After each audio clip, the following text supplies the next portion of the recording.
Bawat bahagi ng buhay ay pagninilay ng pagmamahal sa Diyos, paggalang sa buhay, bayan at kalikasan.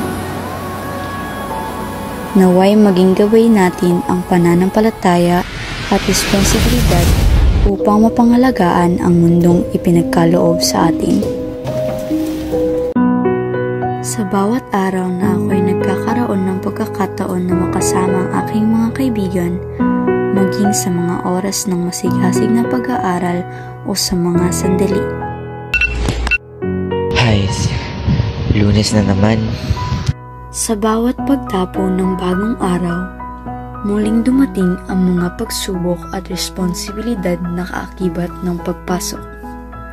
Ang pagod ay unti-unting pumabalot sa aking katawan at isipan. At sa kabila ng mga ito, tila nawawala na ang pag-asa. Minsan, sa gitna ng mga aral at pangarap, ang lakas na magpatuloy ay nagiging saglit na alon na humuhupa. Ngunit, sa pagkakataong darating na walang pasok, magbabalik ang kasiyahan.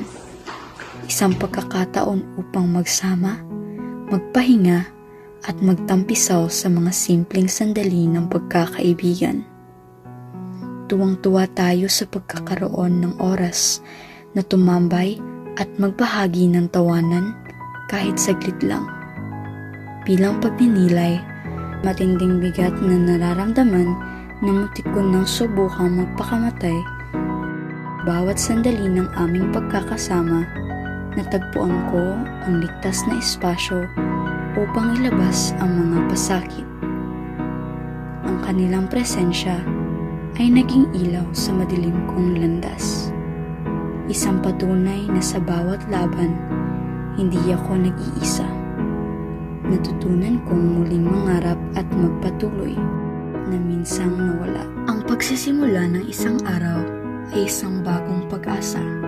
Bawat hakbang sa paaralan, sa kaalaman at ang responsibilidad na alagaan ang kapaligiran at sarili.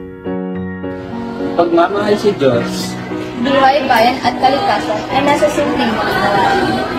Kaming mga estudyante, kaya rin namin maging instrumento sa pagbabago. Simulan natin gawin ng tama para sa mas maliwanag na kinabukasan.